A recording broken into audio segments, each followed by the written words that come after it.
दोस्तों, आज के इस वीडियो की कहानी हम शुरू कर रहे हैं एक युद्ध के मैदान से। और ये युद्ध हिंदुस्तान का नहीं था, बल्कि ये युद्ध था अमेरिका और कोरिया के बीच। आप कहेंगे कि इस फिल्मी चैनल पे अमेरिका और कोरिया का युद्ध से हिंदी सिनेमा का क्या लेना देना।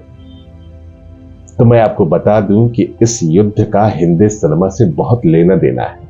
एक तार जुड़ा हुआ है, और वो तार ये है कि साल 1950 से 1953 के बीच अमेरिका और कोरिया के बीच लगभग 3 साल तक लड़ाई चली। और इस लड़ाई में न जाने कितने सैनिक मारे गए। जब मारे गए सैनिकों की पहचान के लिए उनकी तलाशी ली गई तो उनमें से बहुत से ऐसे सैनिक थे जिनके जेबों से एक तस्वीर निकली। और दोस्तों, वो तस्वीर थी हिंदी सिनेमा के एक अभिनेत्री की। आप चौंक गए ना? जी हाँ दोस्तों, मैं बात कर रहा हूं हिंदी सिनेमा की पहली पिनअप गर्ल बॉम्बशेल, जो पाकिस्तान से आई थी और जिनका सपना था हिंदी सिनेमा में अभिनेता मोतीलाल जी के साथ काम करना। और इसके लिए वो पाकिस्तान से चिट्ठियां लिखा करते थे मोतीलाल साहब को, और मोतीलाल साहब इसका जवाब भी देते थे कि आप मुंबई आ जाए। किस्मत ने कुछ ऐसी करवट बदली कि ये हिंदुस्तान आई और हिंदुस्तान के ही एक शहर से बॉम्बे आई, और इन्हें फिल्मों में काम मिला। चूंकि ये इनका व्यक्तित्व इतना आकर्षक था कि इनके आकर्षण से कोई बच नहीं पाया। जिस वक्त हिंदी सिनेमा की अभिनेत्रियां साड़ी और सलवार सूट में नजर आती थीं, उस वक्त ये हिंदी सिनेमा की हीरोइन पैंट शर्ट और अपने बिंदास अंदाज वाली पोशाकों में नजर आती थी। और इनका अंदाज देखकर इनके चाहने वाले सिर्फ हिंदुस्तान में ही नहीं थे, बल्कि इनके चाहने वाले हिंदुस्तान की सरहद के बाहर भी थे। और इसका एक जरिया था इनकी तस्वीर।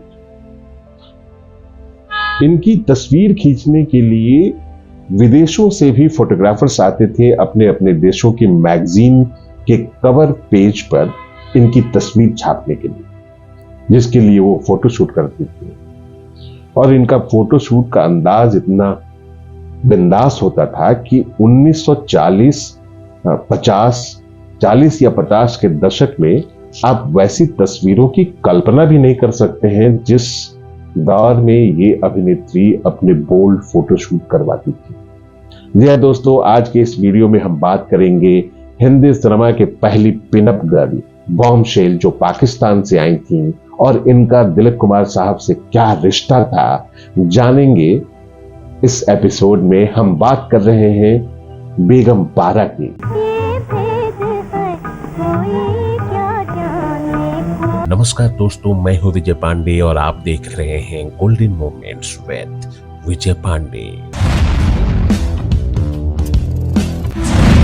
वीडियो में आगे बढ़ने से पहले आप हमारा चैनल सब्सक्राइब करना ना भूलें।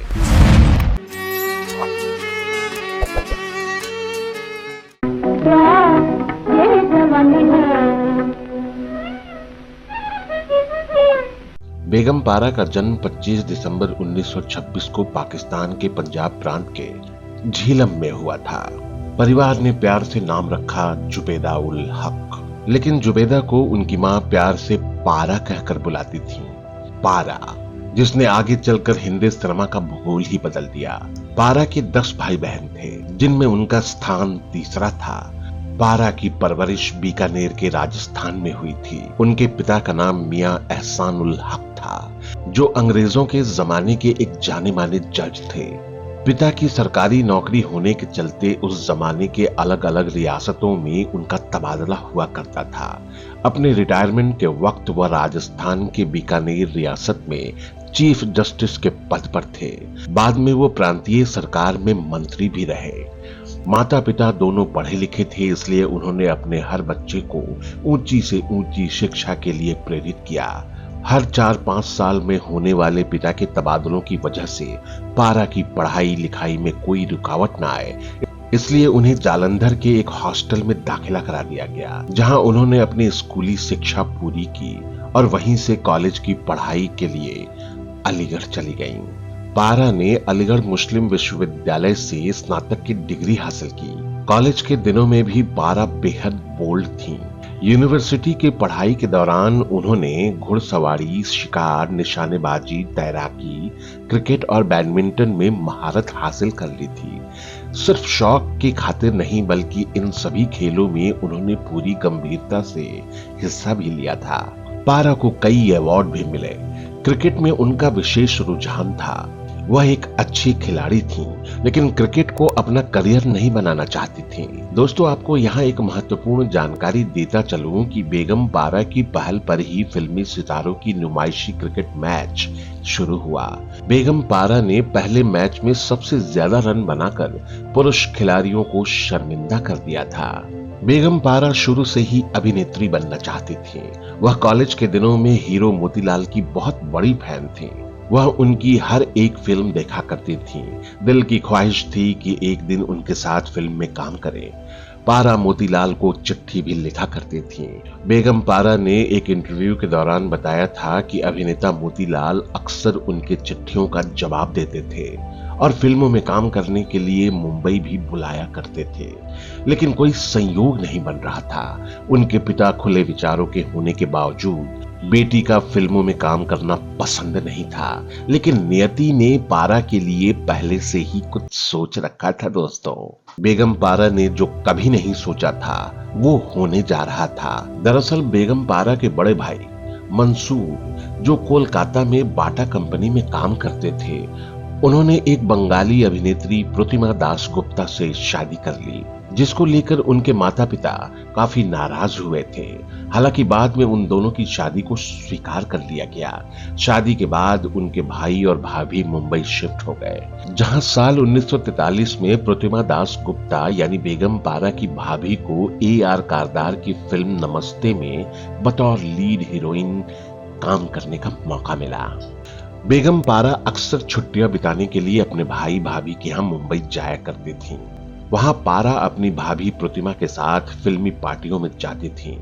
वहीं पर फिल्म में जुड़े लोगों के साथ मिलना जुलना शुरू हो गया। बेगम पारा पार्टियों की चमक दमक देखकर वह बेहद प्रभावित हुई। बेगम पारा ने फौरन तय कर लिया कि जो भी हो वो अभिनय ही करेंगी।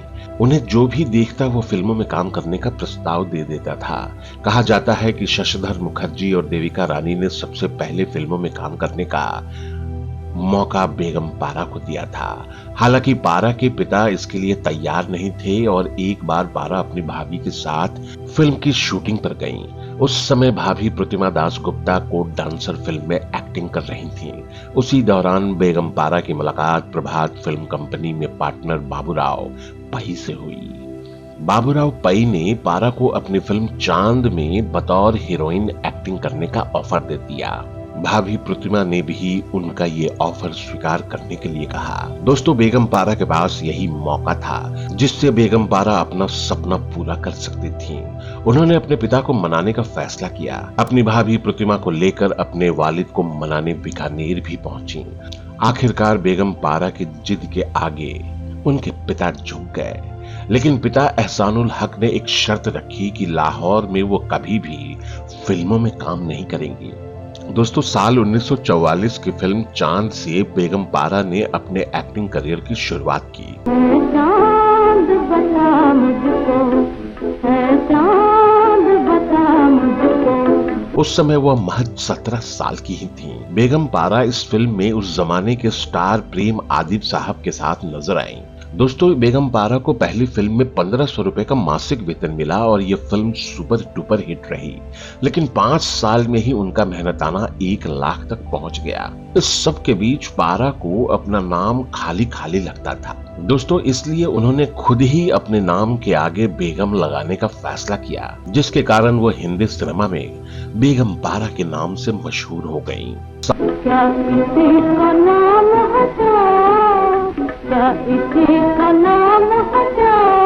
साल 1946 में सोहनी महिवाल की प्रेम कहानी ने धूम मचा दी। उस दौर के युवाओं के दिल में सोहनी के रूप में सिर्फ बेगम पारा ही छाई रहती थीं। साल 1947 में आई फिल्म जंजीर और मेहंदी जैसी फिल्मों में वो नरगिस के साथ भी दिखाई दी। वहीं उसी साल नील कमल में उन्होंने राज कपूर और मधुबाला के साथ भी स्क्रीन शेयर किया था। राज कपूर और मधुबाला की बतौर हीरो और हीरोइन ये पहली फिल्म थी जिसमें बेगम पारा दूसरी लीड रोल में थी। बेगम पारा ने अपने अभिनय के दम पर सबको अपना दीवाना बना दिया।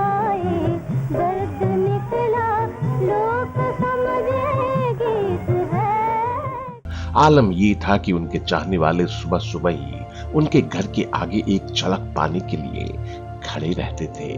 फिल्म इंडस्ट्री में बेगम की डिमांड बढ़ने लगी। फिल्म सुहागरात, झरना, शहनाज बेगम पारा के जीवन की सर्वश्रेष्ठ फिल्मों में से एक है, जिसके बाद उन्होंने साल 1940 से 1960 अगले 2 दशकों तक बॉलीवुड में राज किया।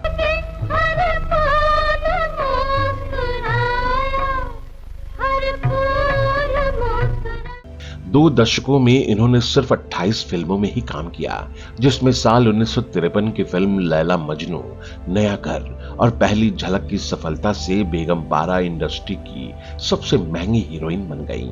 बेगम पारा को अपनी फिल्म के लिए 1 लाख रुपए तक पारिश्रमिक मिला करने लगा।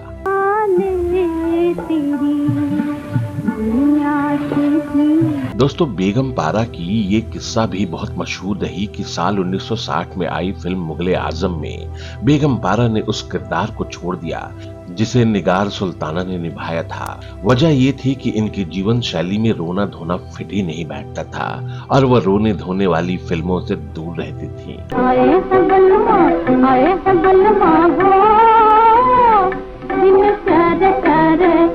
और यही कारण था कि बेगम पारा ने मुगले आजम जैसी फिल्म को छोड़ दिया। बेगम पारा ने बेहद बोल्ड, इमोशनल और फैशनेबल कई तरह के किरदार निभाए। जिस समय फिल्मों में अभिनेत्रियां परंपरागत भारतीय नारी की लिबास में कैद थीं, उस दौर में बेगम पारा ने लाइफ मैगजीन के लिए बोल्ड फोटोशूट कराया था। इस फोटोशूट में उन्होंने व्हाइट साड़ी पहनकर सिगरेट की कश लगाते हुए पोज दिए थे। इस फोटोशूट ने देखते ही देखते फिल्म इंडस्ट्री में तहलका मचा दिया। वह हिंदी सिनेमा की ग्लैमर हीरोइन के नाम से मशहूर हो गई। ये फोटोशूट उस दौर के फेमस फोटोग्राफर जेम्स बुर्के ने किया था। इस फोटोशूट ने देश में ही नहीं बल्कि विदेशों में भी बेगम पारा के चाहने वालों की तादाद बढ़ा दी। साल 1950 से 1953 तक चले कोरिया से युद्ध में लड़े अमेरिकन फौजी बेगम पारा के ऐसे दीवाने हुए कि उनके तस्वीरों को दीवारों पर लगा रखते थे।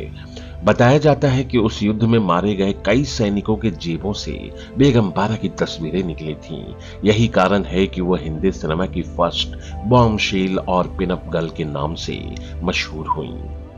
अपनी बोल्ड इमेज को लेकर बेगम पारा ने एक इंटरव्यू में बताया था कि बोल्ड इमेज उस दौर में एक बहुत बड़ी बात होती थी, इसलिए बेगम पारा की हर फिल्मी मैगजीन पर फोटो हुआ करती थी। बेगम पारा जानती थीं कि उनका फिगर बहुत शानदार है, ऐसे में अगर मैगजीन्स के लिए उन्हें बोल्ड पोज देने को कहा जाता था तो उन्हें कोई आपत्ति नहीं होती थी। साल 1955 में निर्माता निर्देशक दलसुख पंचोली की फिल्म लुटेरा, दादा भगवान, साल 1956 की फिल्म करभला और 1957 की फिल्म आदमी में बेगम पारा के हीरो दिलीप कुमार के छोटे भाई नासिर खान थे, जो आगे बेगम पारा के शौहर बने। बताया जाता है कि दिलीप कुमार के भाई नासिर खान से बेगम पारा का परिचय बड़ा ही संयोग से हुआ। दोनों को प्यार हुआ और फिर शादी, लेकिन इन दोनों की शादी का किस्सा भी बड़ा रोचक है दोस्तों। दरअसल बेगम पारा अपनी आधुनिक जीवन शैली और बेबाक रवैये के लिए विख्यात थीं और उन्हें शराब पीने का बड़ा शौक था। साथ ही महंगी से महंगी गाड़ियों में घूमना और पार्टी करना बहुत पसंद था। दोस्तों, बेगम पारा की महिला मित्र मंडली में नरगिस, गीतावाली, शम्मी और निम्मी भी थीं। पुरुष मंडली में केन सिंह, मोतीलाल और डेविड जैसे दोस्त भी थे, जो पीने के साथी ज्यादा थे। उस दौर की मशहूर अभिनेत्री शम्मी ने इन दोनों को करीब लाने में खासी मेहनत की थी। हालांकि नासिर खान पहले से ही शादीशुदा थे और यही कारण था कि बेगम पारा नासिर साहब से दूर रहना चाहती थी। क्योंकि नासिर साहब के अपनी पत्नी से संबंध अच्छे नहीं थे, इसलिए इन दोनों ने इस रिश्ते को आगे बढ़ा दिया। दोनों का मजहब एक था, लेकिन बेगम पारा ने यह साफ कर दिया कि वह बतौर दूसरी पत्नी नहीं बनना चाहती। बेगम पारा की इस गारंटी पर कि वे नासिर साहब की बेटी का पूरा ख्याल रखेंगे। जिसके बाद नासिर साहब ने अपनी पत्नी को तलाक दे दिया। उसके बाद साल 1958 में दोनों ने शादी कर ली और इस शादी से बेगम पारा को 3 बच्चे हुए, 2 बेटा और 1 बेटी। बताते हैं कि दिलीप कुमार साहब इस शादी के पक्ष में नहीं थे। दिलीप कुमार साहब जानते थे कि बेगम पारा जिस जीवन शैली की आदी हैं, उसे जुटा पाना उनके भाई के बस की बात नहीं है। हालात ऐसे हुए कि दिलीप कुमार और बेगम पारा एक दूसरे के आमने सामने भी नहीं आते थे, लेकिन दिलीप साहब को अपने भाई की फिक्र थी, क्योंकि वह एक अभिनेता के तौर पर ज्यादा सफल नहीं हो पाए। इसलिए उन्होंने अपने भाई के नाम से फिल्म गंगा जमुना बनाई, जिसमें उन्होंने एक दमदार अभिनय किया जिसे दुनिया जानती है। फिल्म गंगा जमुना की कमाई से नासिर खान और बेगम पारा ने समुद्र के किनारे एक आलीशान बंगला खरीदा। लेकिन इसी बीच नासिर खान को एक बीमारी लगने लगी, और वो बीमारी ये थी कि नासिर खान के सिर और भौं के बाल तेजी से झड़ने लगे, और इसलिए उन्होंने स्क्रीन से अपना ध्यान हटाकर फिल्म प्रोडक्शन की तरफ ध्यान देना शुरू कर दिया। इसी बीच बेगम पारा ने कई कारोबार में हाथ डाला, लेकिन बेगम पारा को हर बार गलत सलाहकार मिले, जिसके कारण हर व्यापार में बेगम पारा को घाटा उठाना पड़ा। साल 1974 में नासिर खान ने सारी जमा पूंजी लगाकर संजय खान और सायरा बानो को लेकर फिल्म जिद शुरू की। इस फिल्म के मेन लीड में संजय खान और सायरा बानो और डैनी साहब थे, लेकिन ये फिल्म सिर्फ 6 रील तक ही बन सकी। अगले शेड्यूल की लोकेशन देखने बेगम पारा और नासिर खान डलहौजी गए हुए थे। वापसी में अमृतसर के एक होटल में अचानक दिल का दौरा पड़ा नासिर साहब को, और उनका निधन हो गया। नासिर खान के जाने के बाद तो बेगम पारा की दुनिया ही पलट गई, क्योंकि सारा पैसा फिल्म में लग चुका था और मदद करने वाला कोई था नहीं, दिलीप साहब भी नहीं। बेगम पारा पर 3 बच्चों की परवरिश का जिम्मा था। बेगम पारा की हताशा इतनी बढ़ी कि उन्होंने शराब पीना तक शुरू कर दिया। लेकिन इसी बीच बेगम पारा की बहन ने बेगम पारा का दामन थामा। बेगम पारा की बहन ने बेगम पारा और बेगम पारा के बच्चों को अपने साथ पाकिस्तान ले गईं, जहां उनके माता पिता रहते थे, और इस तरह बेगम पारा पाकिस्तान में अपने परिवार के साथ रहने लगी। लेकिन वहां बेगम पारा अपने आप को बंद और रूढ़िवादी माहौल में पाने लगी, और इसी रूढ़िवादी माहौल के चलते बेगम पारा बहुत ज्यादा दिनों तक पाकिस्तान में नहीं रह पाए। करीब 3 साल के बाद जीवन से जूझने का संकल्प और हिम्मत लेकर बेगम पारा फिर दोबारा मुंबई लौटे। बेगम पारा ने समझ लिया था कि उन्हें अपना सहारा खुद बनना होगा। उनकी बड़ी बहन जरीना भारत में ही थी, जिन्होंने बेगम पारा की बहुत मदद की। दोस्तों, बेगम पारा का संघर्ष चरम पर था, क्योंकि उन्हें फिल्में मिलनी बंद हो गई थी। लिहाजा अपने बंगले का एक हिस्सा ब्यूटी पार्लर के लिए किराए पर देकर आय का साधन तलाशा। जीवन से बेगम पारा को कोई शिकायत नहीं रही। बेगम पारा ने अपना संपूर्ण जीवन जिया और मनचाहा जिया। बेगम पारा की बेटी एक सफल बिजनेस वूमेन है। बेगम पारा के बड़े बेटे नादिर खान का बहुत कम समय में ही निधन हो गया। उनका छोटा बेटा अयूब खान, जो आज हिंदी सिनेमा के एक जाने माने अभिनेता हैं। दोस्तों, 50 साल कैमरा से दूर रहने के बाद बेगम पारा एक बार फिर से सिल्वर स्क्रीन पे लौटी, और जिसके माध्यम बने संजय लीला भंसाली, जिन्होंने अपनी फिल्म सांवरिया में बेगम पारा को कास्ट किया था, जो सन 2007 में रिलीज हुई थी। इस फिल्म में उन्होंने सोनम कपूर की दादी का रोल प्ले किया था। बेगम पारा का जीवन बहुत ही अद्भुत था। 10 दिसंबर साल 2008 को 82 साल की उम्र में बेगम पारा ने इस दुनिया को अलविदा कह दिया। बेगम पारा का सौंदर्य और बेगम पारा का हिंदी सिनेमा में योगदान कभी भुलाया नहीं जा सकता। बेगम पारा को हमारा सलाम। हमारा ये वीडियो आपको कैसा लगा हमें कमेंट बॉक्स में जरूर बताइएगा। अगर आप हमसे कोई फरमाइश करना चाहते हैं या कोई ऐसी शख्सियत हिंदी सिनेमा की जिस पर आप वीडियो देखना चाहते हैं, तो आप हमें अपनी राय या फरमाइश हमें ईमेल कर सकते हैं। हमारा ईमेल आईडी है goldenmomentswithvijaypande@gmail.com। अब अपने इस दोस्त और होस्ट विजय पांडे को दीजिए विदा। अगले वीडियो में हम फिर हाजिर होंगे ऐसे ही कुछ नायाब किस्से लेकर। तब तक के लिए नमस्कार, धन्यवाद, शुक्रिया।